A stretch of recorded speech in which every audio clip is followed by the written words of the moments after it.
I want to shoot a video on this Arizona situation, and I believe I've got a cure for it. But it seems like for the last week and a half almost, radio and TV persons, conservatives, are sitting there apologizing throughout their show for the shooting that they had nothing to do with. You know, who's not sorry about this happening? You know, who's not horrified? And who's going to profit from it?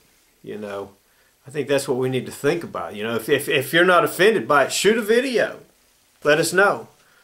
You know, this is terrible. But, you know, I got to tell you, there's a cure for it. But we can't sit around and apologize for something we had nothing to do with. So, you know, I'm sorry for the families. I'm sorry for the victims. I'm sorry for all people that suffer from tragedies. You know, one's not any different than the other to me. You know, it's just all tragedies are tragedies. The shooting was insane, and it was a useless act of a coward. And I'm not going to apologize because of what I feel and I think and I believe and I post on the internet. You know, it's not my intentions that anyone would ever hurt anyone, you know, except for to defend themselves. You know, that's the bottom line. You know, I think Americans should defend themselves, no doubt. But now we've got a wide open attack on the First and the Second Amendments of the Constitution, and it seems like, you know, the agenda once again is, you know, never let a good disaster go to waste. That's just pathetic. Anyway, I'm going to get back to the cure. The way to cure this type of behavior is a quick trial, and if found guilty, quick punishment, and in this case, an execution. In the last interview, you know, while on the way to the chair, a camera should be in this guy's face, and it should be put point blank to him. Is this what you wanted? You know, do you want to go to the electric chair or whatever? Do you want to die? You know, we've dealt with these things quickly before. We did with McVeigh. You know, he wasn't around that long. These people, they shouldn't be given the opportunity to spend years on death row and to do, you know, make a show trial out of it in a book, you know, followed by a movie. This isn't something that we need to study as a culture. We need to cure it, you know, and I think get them up and get them down quick as possible. That's how you cure this type of behavior. We've become a society that tolerates this, and he probably won't get the death penalty for some crazy reason. I think it's wrong that we make this kind of thing prime time for so long and drag it out for years and decades. The only thing that needs to be prime time is this guy being led to his execution and carried away. That's what needs to be publicized. This has just led to an attack on the Constitution and on the Tea Party movement and conservatives, you know, blaming us for something we had nothing to do with. And we don't promote this kind of thing. So, moving on, I'll give you a murder to investigate, okay, or the libel end of it. And that's like, check out the Georgia Guidestones, okay? And their #1 commandment on the top of the Georgia Guidestones from these fanatics is maintain humanity under 500 million in perpetual balance with nature. Let me translate.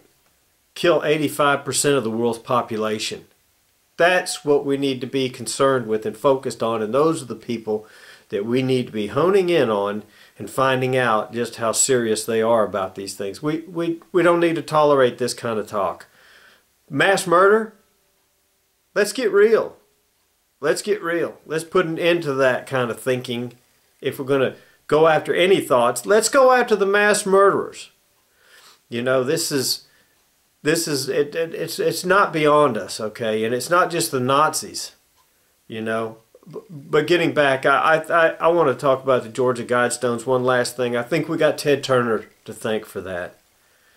You know, I really, that's what I think. Ted Turner comes up with that kind of humanist manifesto talk. But anyway, genocide, you know, it happened as late as the 90s. And check out Rwanda genocide in 1994. You know, they killed 800,000 people, and they did it in a short time. Once again, I want to say that all the sympathies to the victims in Arizona and every tragedy. You know, I just can't tell one from the other.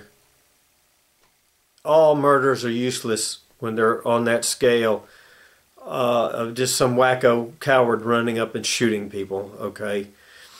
It's too bad we couldn't stop him before he did all the damage that he did. But I want to get back to what we're being distracted from, I think, right now is the important thing that we need to focus on and move on. I think that today we need to focus on the falling dollar and Tunisia. Yeah. What's going on? Our dollar's falling, and Tunisia has gone under. And the White House, here's your thing to watch out for. The White House recently releases a statement saying they don't believe WikiLeaks was to blame for this. Okay, well, WikiLeaks is going to be their new punching bag. Like, you know, they've run out of Bush punching, you know, punching him out for everything that's happened. So now they're going to stick WikiLeaks in everything they can. And it's an attack, in my opinion, on the internet. I believe that they're going after the internet. Freedom of speech there again. It's a buzzword for them now. WikiLeaks was not to blame, they think. Well, I guess they couldn't say Bush was guilty of, or wasn't guilty, whatever. You know, watch out, people. Watch out for these buzzwords. That's what's happening right now. Let's move on. Basically, wake up, America. Wake up. Wake up.